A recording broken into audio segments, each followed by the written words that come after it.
ஆரம்பிங்கம்மா ஆரம்பிச்சு. ஓகே. வணக்கம். கொஞ்சம் நல்லா வேகமா பேசுங்க, விளங்குற மாதிரி. வணக்கம். என் கேள்வி என்னன்னா, இப்ப நம்ம தியானம் பண்றப்ப கை வந்து இப்படி நேரா வச்சு உட்காரணும்னு நீங்க சொல்லியிருக்கீங்க.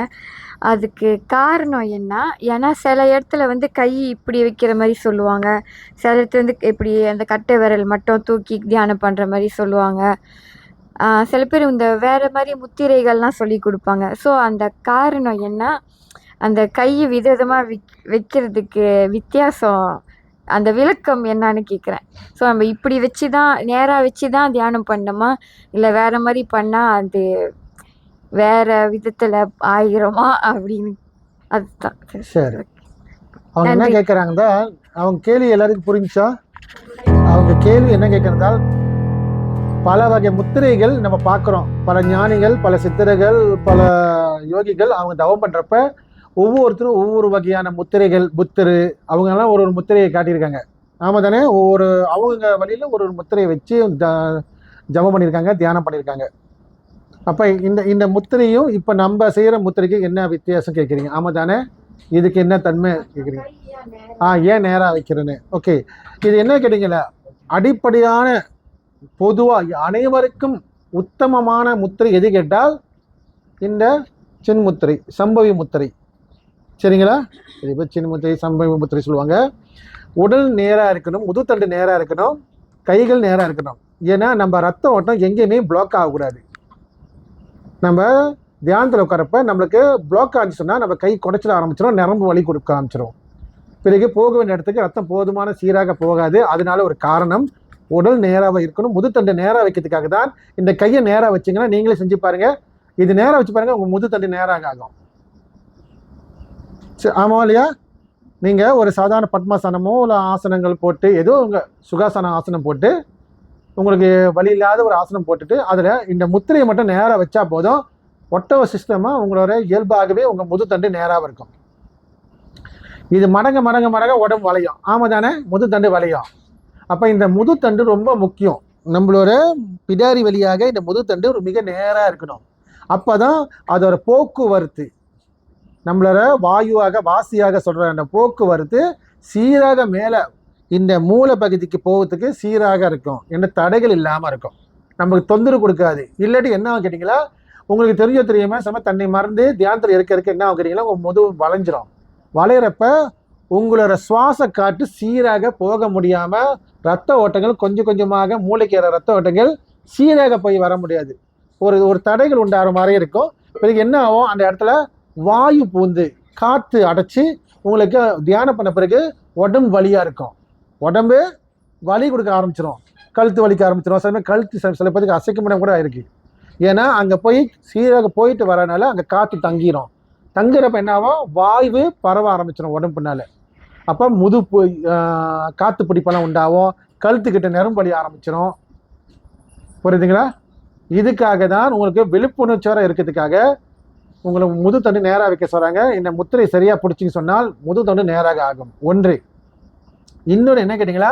நம்ம உடம்பு வந்து பிராணசக்தியாக இருக்கிறது. அது என்ன ஆகும் கேட்டிங்களா? இந்த வழியாக நம்ம 5 விரலாக அது பரவி போய் நிற்கிது. இதை நம்ம எப்படி நம்ம கவனத்துக்கு செலுத்துறோமோ அந்த நேரத்தில் நம்ம உடம்புல இருக்க உள்ளே இருக்கிற சுவாச காற்று நேராக தன் புருவ மையத்துக்கு செல்வதுக்கு, அதாவது நம் ஆத்மா இருக்கிற இடத்துக்கு கொண்டு போகிறதுக்கு சீராக மேலே போகிறதுக்கு தான் நம்ம கவனத்துக்கு செலுத்துகிறோம். இங்கே கவனத்தை செலுத்துறப்ப நம்ம உடம்புல இருக்க காற்று மண்டலம் எல்லாமே ஒன்று கூடி, சரிங்களா? ஒன்று கூடி எங்கேயுமே விரையாமல் தன் ஒரு சர்க்குலேஷன் சொல்லுவாங்க இது.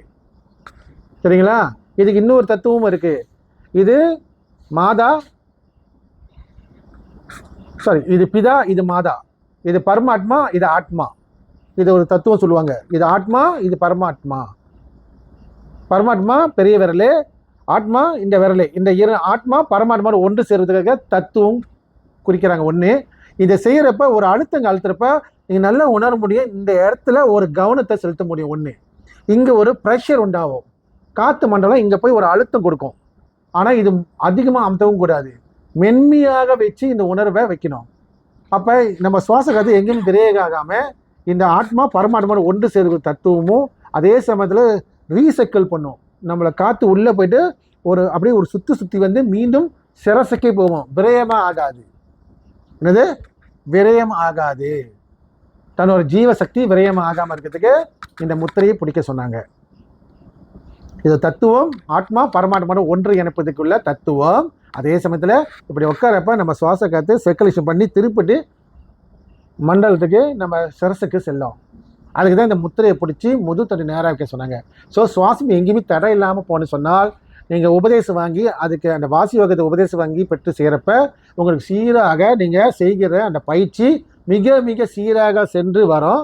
அதே சமயத்தில் உங்களுக்கு உடல் உபாதைகள் உண்டாகாது.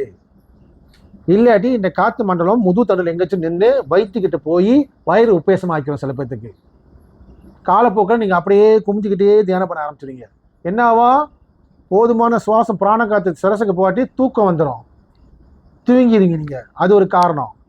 இப்போ இதெல்லாம் சேர்ந்து தான் இந்த முத்திரையும் இந்த ஆசனங்கள் சரியாக உட்கார சொன்னாங்க. புரிஞ்சாமா?